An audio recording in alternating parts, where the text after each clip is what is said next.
do artigo 95 do Regimento Interno. Ademais, a suficiente identificação da requerente no PCA 4783, com a indicação dos seus documentos pessoais, RG e CPF, de modo a viabilizar o processamento. Considerei desnecessária no PCA 4783 a reiteração do pedido de informações já prestadas no PCA 1204. Conheço dos pedidos formulados nos PCAs indicados. E ainda indago ao presidente se eu prossigo no voto ou se destaco essa preliminar de conhecimento. Vossa Excelência propõe um não conhecimento? Não, eu conheço os dois porque são idênticos. Sim, você examina em conjunto os exato, dois PCAs. porque Há divergência quanto ao exame em conjunto? Queira prosseguir. Então, transcreva aqui os dispositivos das leis complementares estaduais indicadas pelo Corregedor-Geral como fundamento de validade dos atos questionados de designação do juiz de direito para funções auxiliares da Corregedoria-Geral. A deliberação unânime do plenário do Tribunal na sessão de 3 de 11 de 2003, da qual participou o eminente desembargador Repises, provocando a discussão da matéria, constitui limite objetivo à discricionariedade na escolha dos juízes auxiliares da Corregedoria. Embora não tenha sido a deliberação formalmente inscrita no regimento interno, não há qualquer notícia de que tenha sido ela modificada por decisão do mesmo órgão, o plenário do Tribunal de Justiça, composto por todos os membros do tribunal.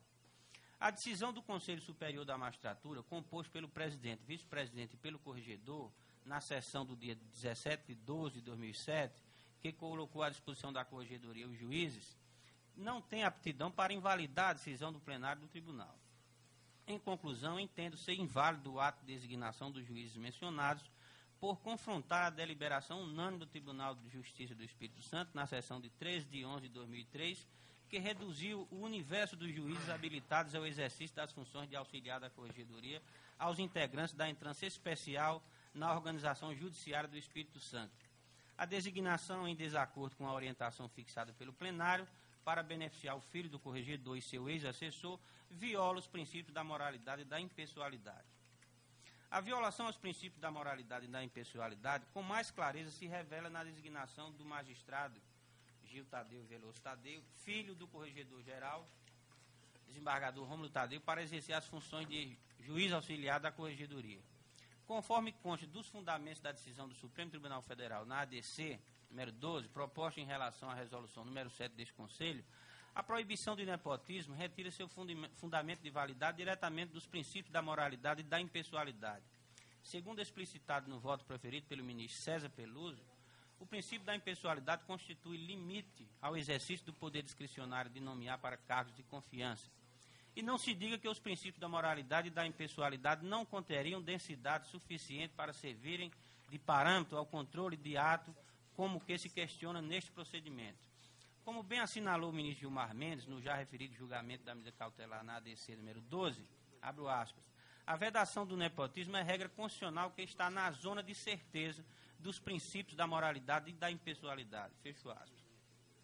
A inexistência de remuneração pelo exercício das funções de juiz auxiliar da Corregedoria Geral não torna, por isso, a situação imune ao exame de compatibilidade com os princípios da moralidade e da impessoalidade. A vantagem decorrente da designação não seria apenas de natureza remuneratória.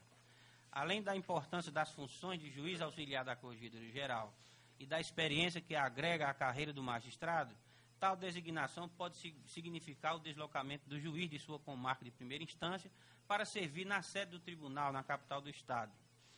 No exercício das funções administrativas de juiz auxiliar da Corregedoria, o juiz de direito convocado para tal finalidade está inegavelmente vinculado ao corregedor-geral, a quem deve se reportar na prestação de contas das tarefas empreendidas. É o que revelam as normas dos artigos 5º e 6º do Regimento Interno da Corregedoria Geral de Justiça do Estado do Espírito Santo. No caso de que se cuida o juiz Gil Veloso Tadeu, no exercício das funções administrativas de auxiliar da Corregedoria Geral, encontra-se submetido diretamente à orientação e coordenação do seu pai, o desembargador Rômulo Tadeu.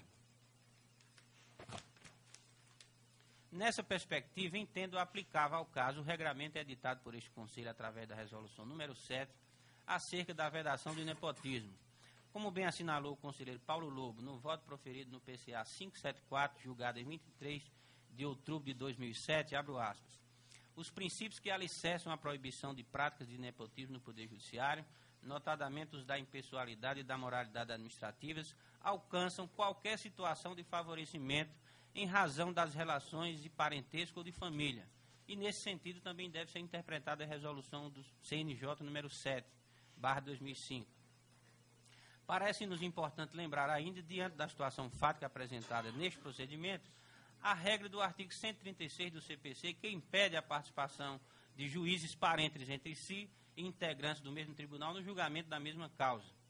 Em face do exposto, declaro a nulidade dos atos de designação dos juízes, aqui já indicados, para a função de juiz auxiliar da Corregedoria Geral e determina ao Tribunal de Justiça do Espírito Santo o desfazimento dos referidos atos. É como voto, senhor presidente. Muito obrigado. Indago se há divergência.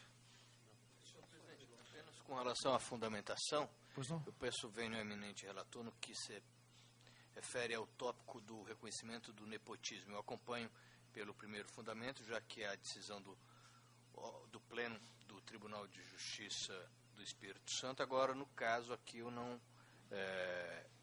a mim parece que não está configurada a situação de nepotismo. Vocês têm restrição à fundamentação apenas. Isso, só com relação a isso. Alguma outra divergência? Eu faria uma sugestão, relator, se ele permitisse, que no finalzinho, na última folha, tá, nessa perspectiva, entendo aplicável ao caso, o regramento editado, que é justamente a questão do nepotismo. Eu apenas iria sugerir que colocasse o seguinte: nesta perspectiva, entendo aplicável por equiparação ou por assemelhação. E aí eu venceria. Eu venceria essa questão. Porque eu tenho muita dificuldade Há uma similitude. em enxergar similitude. uma relação de nepotismo e de hierarquia. Acho que é uma restrição que deve ser encarada como uma restrição ética. E digo isso aqui muito à vontade porque sou parente de desembargador. Meu pai, inclusive, foi presidente do tribunal e nunca mantivemos essa relação. Nunca fui juiz auxiliar dele. Acho que há uma restrição de ordem ética. Agora, não por causa do nepotismo, porque o juiz integra o poder e eu não posso assimilar a ideia de que um juiz se subordine hierarquicamente dessa forma. Colocando essa palavra não ajuda? Estou de acordo, estou de acordo. Então, você também acompanha integralmente. Acompanha integralmente? Então, proclamo que, por unanimidade, prevaleceu do voto do eminente relator em relação aos especiais referidos 19 da pauta e 20 da pauta. No último julgamento da sessão, o Pleno confirmou a liminar do conselheiro Antônio Humberto. A decisão anulou o edital que previa promoção por merecimento de juízes do Tribunal de Justiça da Bahia. Esse caso é do Estado da Bahia e eu tenho em certas horas que fico pensando que a gente tenta reescrever a história, que é uma coisa que os poetas dizem que é muito difícil. Mas vamos lá. Quanto ao primeiro item do pedido, isto é, a revisão dos itens produtividade e desempenho dos magistrados, tenho que razão em parte acompanha o requerente, Valdir Viana. Faço uma digressão a respeito dessas questões da promoção, com base em votos do Conselho Nacional de Justiça, tanto desta como da outra composição, dizendo, concluo, que não prospera a alegação de ausência de critérios de promoção. Critérios existem para ser seguidos. A questão mais grave, que, a meu ver, caso não superada, comprometeria todo o certame, isto é, a publicidade dos autos, já foi apreciada por este Conselho, por ocasião de promoções anteriores perante a Corte Baiana, relator, conselheiro Marcos Fábio, PCAs 402 e 392.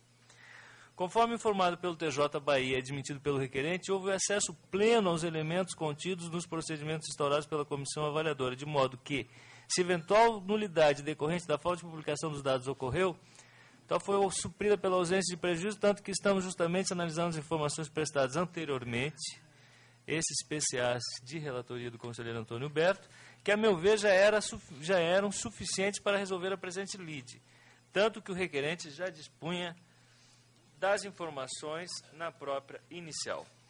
Vídeo documento requerimento 02, página 04, também, mas tenho que me curvar ante o entendimento majoritário do CNJ, além de informações complementares específicas da situação do magistrado ora insurgente.